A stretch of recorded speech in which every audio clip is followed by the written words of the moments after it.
Welcome to our Sayali fashion designer channel आणि मी आहे सायली।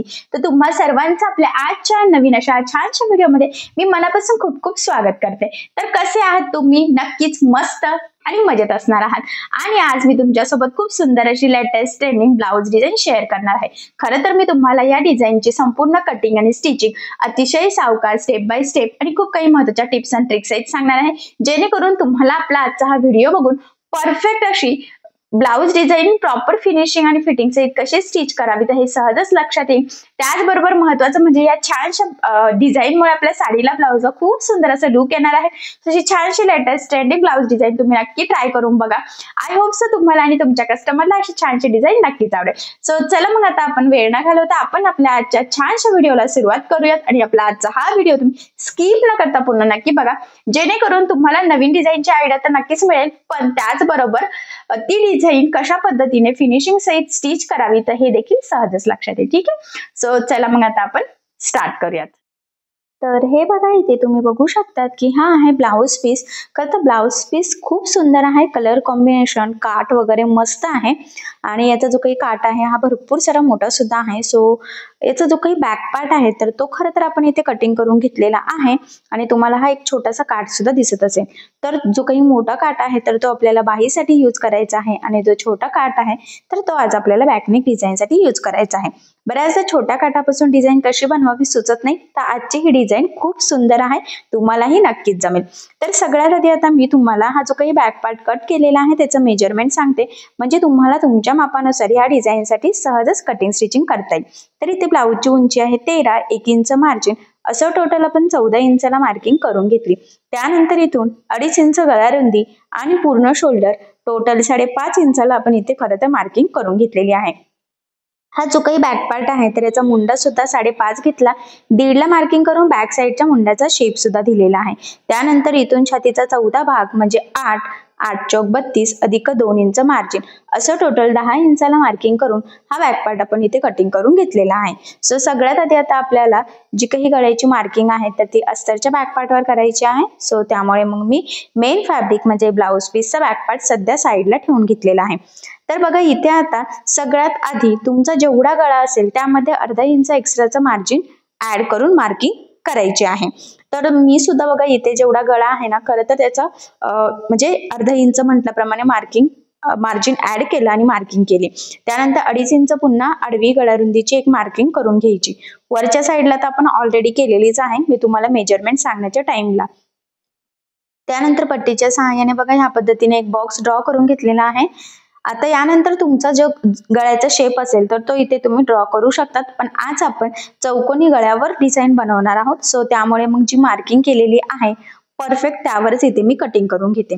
जर तुम्हाला हा गळा कॅनव्हास पेपर लावून स्टिच करायचा असेल तर तसंही तुम्ही इथे करू शकता, बट आज आपण कॅनव्हास पेपर न यूज करता काठाची खरं तर खूप सुंदर अशी ब्लाउज डिझाइन बनवणार आहोत। तर फायनली चौकोनी गळ्याची इथे कटिंग करून घेतलेली आहे आणि आता बघा आपला खरं तर अस्तर आणि मेन फॅब्रिक दोन्ही रेडी आहे। सो आता आपण स्टिच करायला सुरुवात करूयात। तर सगळ्यात आधी आता आपल्याला इथे अस्तर आणि मेन फॅब्रिक एकमेकाला जोडून घ्यायचं आहे। तर सगळ्यात आधी आता आपल्याला जो काही आपला ब्लाउजचा बॅक पार्ट आहे ना तर तो इथे सरळ ठेवून घ्यायचा आहे, म्हणजे ब्लाउज पीसचा, आणि त्यानंतर आपण कटिंग केलेला जो काही आपला अस्तरचा बॅक पार्ट आहे तर तो यावर या पद्धतीने ठेवून घ्यायचा आहे। त्यानंतर इथे आपल्याला सेंटरला एक पिन बरोबर लावून घ्यायची आहे। एवढंच नाही तर दोन्ही साईडच्या शोल्डरला सुद्धा एक एक अशा टोटल 3 पिना लावून घ्यायच्या आहे, जेणेकरून स्टिच करताना ते आपला गळा रुंदी स्प्रेड होणार नाही आणि शोल्डर उतरण्याचे चान्सेसही राहणार नाही। त्याचबरोबर आपली स्टिचिंग किंवा आपला हा बॅक पार्ट तिरका वगैरे होण्याचे चान्सेस सुद्धा राहणार नाही।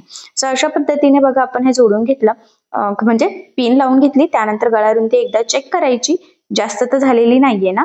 आणि आता सगळ्यात आधी आपल्याला गळ्याच्या कडेकडेने साधारणतः पाव इंच एवढं मार्जिन ठेवून टीप मारून घ्यायची आहे। टीप मारताना आपली टीप वर खाली होणार नाही, तिरकी जाणार नाही, मार्जिन कमी जास्त होणार नाही।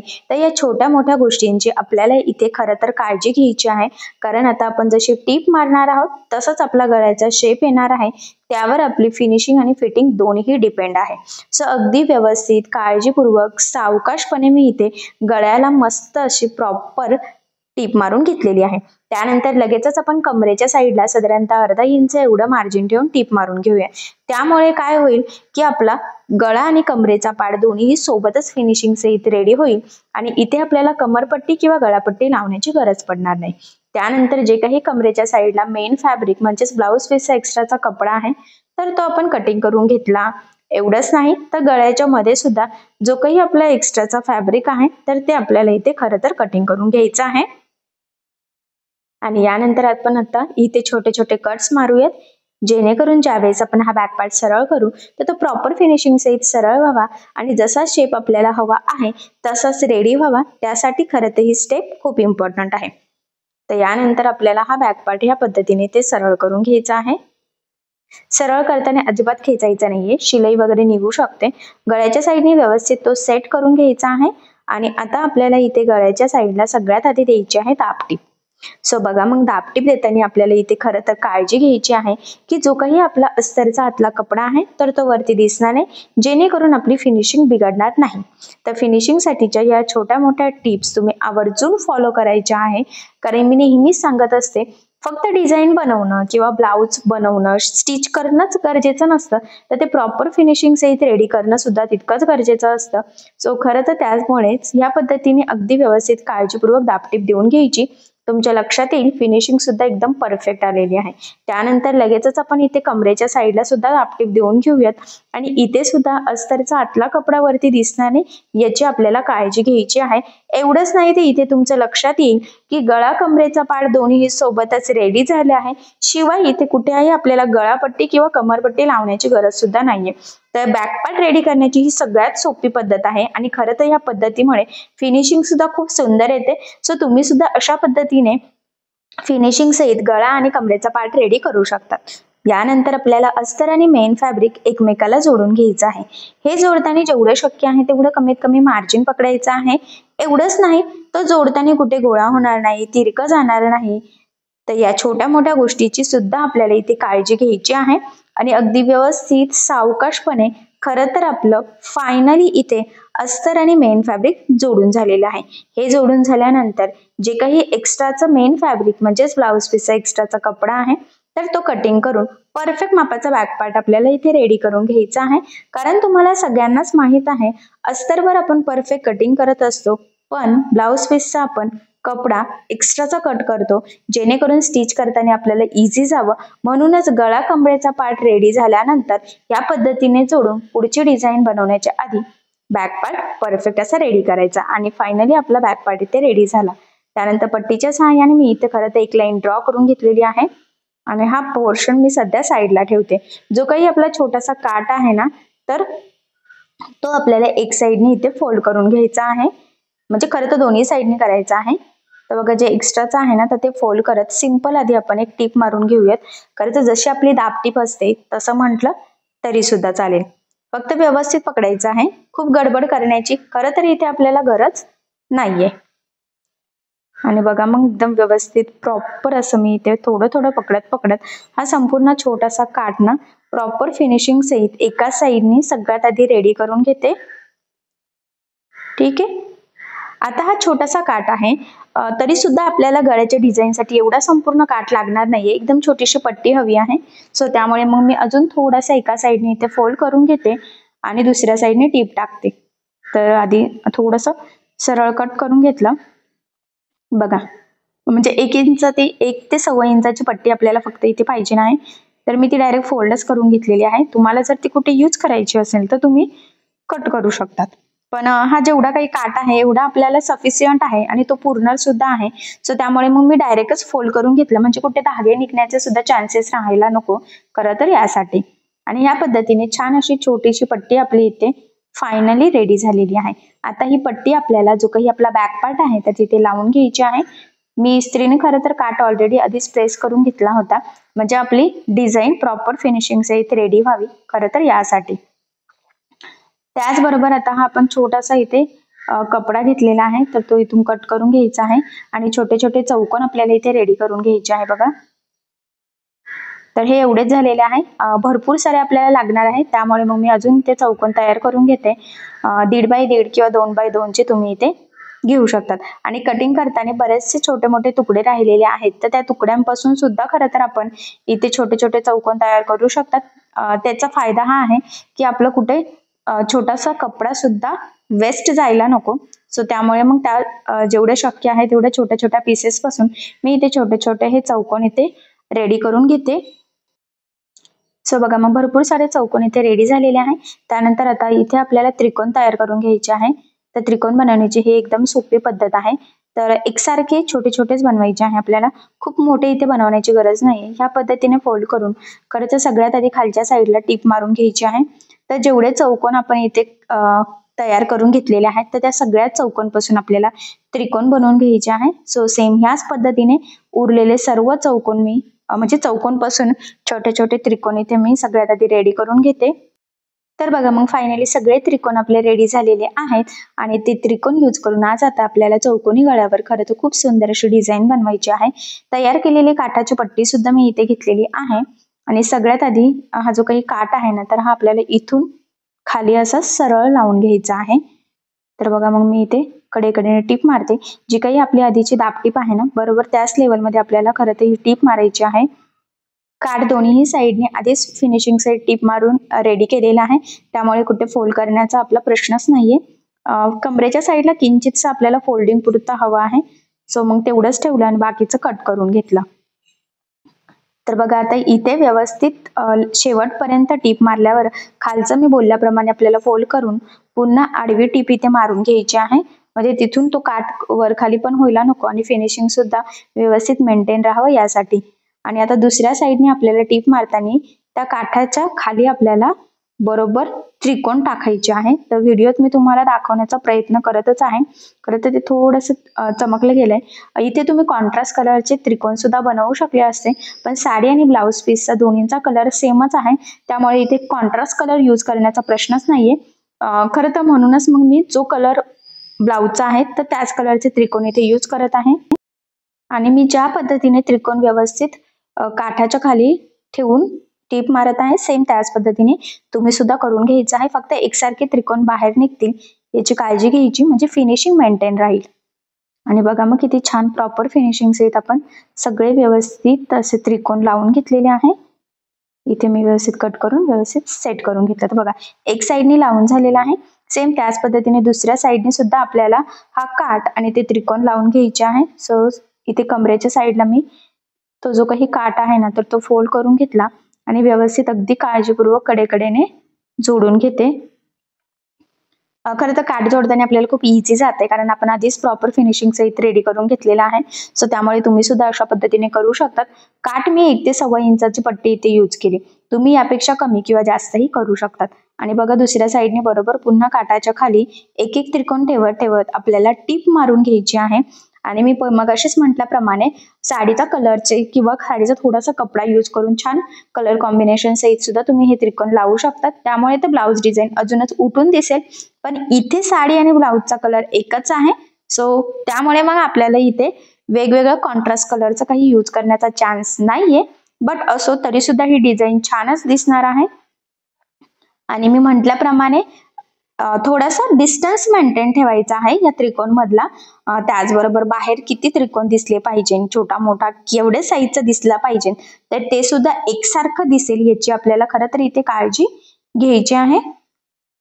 आणि बघा मग इथे छान फायनली आपण त्रिकोण लावून घेतलेले आहेत आणि आडवी सुद्धा टीप मारून घ्यायची. उरलेले त्रिकोण आता साईडला ठेवूयात, कारण की ते एक्स्ट्रा झाले होते. आणि वरच्या साईडने सुद्धा जे काही एक्स्ट्राचा आहे ना काठ, तर तो आपण इथे कट करून घेतला. तर बघा किती छान प्रॉपर फिनिशिंग सहित खरं तर काठ आणि साईडने त्रिकोण लावलेला आहे आणि खूप सुंदर असं लुक आलेला आहे. यानंतर आता मी हा थोडासा कपडा घेतलेला आहे, तर तो उलटा फोल्ड करायचा आहे आणि त्याला 1/2 इंच एवढं मार्जिन ठेवत आपल्याला कडेकडेने टीप मारून घ्यायची आहे. तर हा थोडा मी कमी करून घेतला, कारण की तो आपला ह्या इथे पुरला पाहिजे. आपल्याला खरं तर इथे बो बनवायचा आहे आणि तो खूप मोठा पण व्हायला नको, जेवढा डिस्टन्स आहे तेवढाच राहावा यासाठी. सो बघा मग व्यवस्थित टीप मारून घ्यायची आहे. फक्त तो सरळ करण्यासाठी थोडासा डिस्टन्स ठेवलेला आहे मी. कानाकोपऱ्याला छोटे कट मारले, त्यानंतर जिथून मी थोडासा गॅप ठेवला होता बघा, हा चौकोन सरळ करण्यासाठी, तर तिथून मी हा सरळ करून घेते. त्याचे कानेकोपरे सुद्धा व्यवस्थित बाहेर काढून घ्यायचे आहे. तर इथे तुम्ही कुठलीही शार्प एखादी गोष्ट यूज करू शकता, जसं मी इथे स्क्रूड्रायव्हर यूज केलेला आहे. मग काय यूज करायचं तर ते तुमच्यावर डिपेंड आहे. आणि हे यूज करताना अलगद अलगद प्रेस करायचं आहे. खूप जोरात खेचलं की तिथून लगेच शिलाई निघू शकतं, कपडा आपला फाटू शकतो. सो तसं होऊ देऊ नका. आणि आता याला आपल्याला सगळ्या साईडनी दाबटीप देऊन घ्यायची आहे. सो बघा, मग दाबटीप देताना अगदी व्यवस्थित काळजीपूर्वक एकसारखी द्यायची आहे. त्याचबरोबर जो काही थोडासा आपण गॅप ठेवला होता तर तो सुद्धा इथे आपल्याला टीप मारून पॅक करून घ्यायचा आहे. ठीक आहे. आता बघा, हे या पद्धतीने फोल्ड करते आणि सेंटरला आपल्याला एक चॉकच्या साहाय्याने मार्किंग करून घ्यायची आहे. त्यानंतर आता इथे सुई धाग्याने आपल्याला इथे छोटासा बो बनवायचा आहे. त्याआधी बॅक साईडला मी टक्स टाकून घेते. तर बघा, सेंटर पासून 5 ला मार्किंग केली, कारण की बाहेर काट आणि डिझाईन आलेली आहे खरं तर त्यामुळे. आणि उभा 4 इंचाच्या टक्स पॉईंटची मार्किंग करून घेतली. आता जी मार्किंग केली त्यावरच या पद्धतीने फोल्ड करून तिरका टक्स टाकायचा आहे. टक्सला सुरुवातीला डबल टिप देऊन व्यवस्थित लॉक करून घ्यायचा आहे. हे बघा, छान प्रॉपर असा टक्स टाकला गेलेला आहे.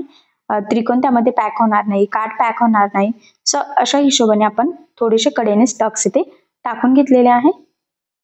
सेम त्याच पद्धतीने दुसऱ्या साईडचा टक्सला सुद्धा डबल टिप देऊन व्यवस्थित टाकून घेतलेले आहे. म्हणजे दोन्ही बॅक साईडचे टक्स आपले परफेक्ट असे टाकून झालेले आहेत. आणि आता यानंतर आपल्याला इथे मध्ये एक बो लावायचा आहे. एवढंच नाही तर इथे आपल्याला एक नॉट सुद्धा यूज करायची आहे. तर तुम्ही साडीच्या कपड्यापासून सुद्धा इथे नॉट बनवू शकतात. बट इथे मी रेडीमेडची नॉट असते तर तीच यूज करणार आहे. तर आपल्याला इथे काठाच्या कलरची नॉट यूज करावी लागणार आहे, कारण गोल्डन सिल्वर काहीच मॅच होत नाही. तर यावर कॉपर गोल्डन आपल्याला यूज करावे लागणार आहे. सो बघा, मग मी इथे कॉपर गोल्डन कलरची नॉट घेतलेली आहे. एका ब्लाऊजसाठी 1 ते 1.25 मीटर सफिशियंट असतं, तेवढं घेतलं. त्यानंतर आता आपल्याला ब्लाऊजचं फॅब्रिक घ्यावं लागणार आहे. सिंपल असं आपल्याला लटकन इथे बनवायचं आहे. तर तुम्ही रेडीमेड लटकन किंवा अजून काहीतरी डिझायनर वेगळ्या पद्धतीचं फॅब्रिक पासून लटकन बनवू शकता. बट आपण बघा, हे अगदी सोप्या पद्धतीने अगदी 2 ते 3 मिनिटात तयार होणारं, सिंपल झटपट तयार होणारं पण खूप छान दिसणारं लटकन बनवत आहोत. खरं तर हे लटकन बनवण्याची पद्धत खूप सोपी आहे. बऱ्याच कस्टमरला हे लटकन आवडतात सुद्धा. सो असे तुम्ही सुद्धा बनवू शकतात. बघा किती छान मस्त असं फुलाची पाकळी इथे रेडी होते, ते सुद्धा अगदी सोप्या पद्धतीने. सेम त्याच पद्धतीने दुसऱ्या साईडचं सुद्धा आपण इथे खरं तर रेडी करून घेऊयात बघा. आणि फायनली दुसऱ्या साईडचं सुद्धा आपलं लटकन टीप मारून रेडी झालं. एक्स्ट्राचं कट करायचं आहे आणि ते सरळ करून घेऊयात. सो बघा, एकदम छान झटपट तयार होणारं पण छान दिसणारं लटकन आपण इथे बनवून घेतलं. त्यानंतर नॉट सेंटर पासून कट करून घेतली. शोल्डर पासून साधारणतः 2.5 ते 3 इंचावर आपल्याला ही नॉट लावून घ्यायची आहे. तर त्याला डबल टिप देऊन व्यवस्थित लॉक सुद्धा करायचं आहे. सो मी डबल टिप देऊन व्यवस्थित लॉक करून घेतलेला आहे. एक साईडचं लावल्यावर तीच मार्किंग दुसऱ्या साईडला सुद्धा करून घ्यायची, जेणेकरून दोन्ही साईडचे नॉट व्यवस्थित एकाच लेवलमध्ये लागले जातात आणि प्रॉपर फिटिंग आणि फिनिशिंग सहित ते आपल्याला व्यवस्थित दिसतात पण, आणि फिटिंगला एकाच लेवलमध्ये दिसणं सुद्धा तितकंच गरजेचं असतं. सो बघा, मग फायनली हे नॉट आपण इथे लावून घेतलेले आहेत.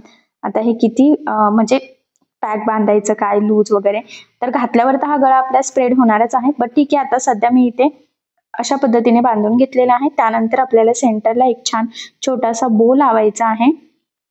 तर त्यासाठी मॅचिंग धागा 4 पदरी मी इथे खरं तर ओवून घेते, म्हणजे मग फिनिशिंग पण छान येईल. आणि 2-3 टाके टाकले तरी सुद्धा ते पॅक व्हावा यासाठी मग 4 पदरी ओवून घ्यायचं आहे. आता मगाशी आपण जो काही छोटासा चौकोन तयार केलेला आहे त्याला सेंटर पॉईंटची सुद्धा मार्किंग केलेली होती बघा आपण. तर त्यावरच या पद्धतीने छोट्या छोट्या प्लेट्स टाकायच्या आहेत. खरं तर सेंटरला तुम्ही मशीनवर टीप मारून सुद्धा पॅक करू शकतात. बट मला हे पद्धतीने गोलाकार करायचं होतं. मशीनवर टीप मारली तरी सुद्धा ते एकदम चपटं होतं आणि नंतर फुगतं. सो तसं होऊ नये त्यासाठी मी पॅक केलं. इथे एक छोटंसं बटन लावते. खरं तर कॉपर गोल्डन कलरचं बटन आता माझ्याकडे नव्हतं, पण ठीक आहे मी गोल्डन लावते. गोल्डन पण ते खूप फेंट आहे त्यामुळे एवढा काही फरक वाटत नाहीये. सो मी इथे मग ते बटन लावते. तुम्ही कॉपर गोल्डन लावू शकतात किंवा एखादा छान छोटासा मोती लावू शकतात, पॅच लावू शकतात, काहीही तुम्हाला जे योग्य वाटेल ते इथे तुम्ही लावू शकतात. सो बघा, मग मी इथे छान छोटंसं बटन त्या बोला लावून व्यवस्थित पॅक करून घेते. 2-3 टाके टाकायचे म्हणजे ते व्यवस्थित पॅक होईल, ते लवकर निघायला पण नको. आणि मग आता आपल्याला सेंटरला ते पॅक करून घ्यायचं आहे. तर 2-3 टाके टाकायचे आणि ते बो लगेच पॅक होऊन जाईल, कारण की मी म्हटल्याप्रमाणे 4 पदरी ऑलरेडी आपण धागा इथे ओवून घेतलेला आहे, त्यामुळे खूप पॅक करण्याची गरज नाहीये, तर ते व्यवस्थित होऊनच जाईल. ठीक आहे, तर पुन्हा मी अजून एखादं पॅक करून घेते व्यवस्थित. आणि ते जे काही बटन आहे ना, तर ते सुद्धा व्यवस्थितच पॅक करून घ्यायचं, म्हणजे ते लवकर खराब व्हायला नको, निघायला नको खरं तर, यासाठी. ठीक आहे, असं बघा मग फायनली हे छान असं बो लावून घेतलेलं आहे. आता मी इथे गाठ टाकते, म्हणजे ते पॅक होऊन जाईल. एक्स्ट्राचा धागा कट करून घेतला आणि बघा मग फायनली चौकोनी गळ्यावर खूप छान आपली ही डिझाईन इथे तयार झालेली आहे. सो जवळून लुक दाखवते, म्हणजे तुमच्या ते लक्षात येईल. सो बघा मग मस्त असं सेंटरला हा बो लावलेला आहे, कडेने काठ आणि त्रिकोण बनवलेले आहेत, तुम्ही ते बघू शकतात. जवळून दाखवते म्हणजे त्रिकोण तुमच्या लक्षात येते, कारण की कॉन्ट्रास्ट कलरचे त्रिकोण असते ते लगेच उठून दिसले असते, पण हे सेम कलरचे आहेत त्यामुळे एवढे लक्षात येत नाहीये, पण तरी सुद्धा खूप सुंदर असं लुक आलेला आहे. आणि फायनली आपला हा ब्लाउज कम्प्लीट स्टिच झालेला आहे. साडी आणि ब्लाउजचा कलर सेम होता, सो तरी सुद्धा आपण चौकोनी गळ्यावर इथे खूप सुंदर ट्रेंडिंग ब्लाउजला खूप छान लुक येणारी डिझाईन बनवून घेतलेली आहे. सो अशी छानशी लेटेस्ट ट्रेंडिंग न्यू डिझाईन तुम्ही सुद्धा नक्की ट्राय करून बघा. सो बघा मग फायनली आपली डिझाईन रेडी झालेली आहे. खरं तर बघितल्यावर लक्षात येते की फिनिशिंग किती सुंदर आलेली आहे. त्याचबरोबर मी तुम्हाला या डिझाईनची संपूर्ण कटिंग आणि स्टिचिंग अतिशय सावकाश स्टेप बाय स्टेप आणि खूप काही महत्त्वाच्या टिप्स अँड ट्रिक्स सहित सांगण्याचा प्रयत्न केलेला आहे, जेणेकरून तुम्हाला आपला आजचा हा व्हिडिओ बघून फक्त डिझाईन बनवणंच नाही, तर ती प्रॉपर फिनिशिंग सहित कशी बनवावी हे देखील सहजच लक्षात येईल. त्याचबरोबर अगदी सोप्या पद्धतीने सांगण्याचा प्रयत्न केलेला आहे, जेणेकरून बायचान्स जरी तुम्ही कोणी नवीन शिकत असाल तरी सुद्धा तुम्हाला आपला आजचा हा व्हिडिओ बघून अशी डिझाईन सहज बनवता येईल. सो चला मग आता आपण आपला आजचा छानसा व्हिडिओ इथेच थांबूयात आणि तुम्हाला आपली आजची डिझाईन आजचा व्हिडिओ कसा वाटला हे मला कमेंट करून नक्की कळवा. त्याचबरोबर आपला व्हिडिओ आवडला असेल तर व्हिडिओला लाईक करायला विसरू नका आणि असेच नवनवीन छानसे व्हिडिओज बघण्यासाठी आपल्या सायली फॅशन डिझायनर या चॅनलला सबस्क्राईब करा आणि ज्यावेळेस तुम्ही सबस्क्राईब कराल त्यावेळेस त्यासमोरील बेल आयकॉन ही नक्की प्रेस करा. त्यामुळे काय होईल, जेव्हा मी नवीन व्हिडिओज टाकेल त्याचं नोटिफिकेशन तुम्हाला तुमच्या मोबाईलवर येईल. ठीक आहे, सो चला मग आता आपण भेटूया पुन्हा नवीन अशा छानशा व्हिडिओमध्ये. तोपर्यंत टेक केअर, काळजी घ्या आणि आपला आजचा व्हिडिओ शेवटपर्यंत पूर्ण बघितल्याबद्दल thank you so much. Bye bye.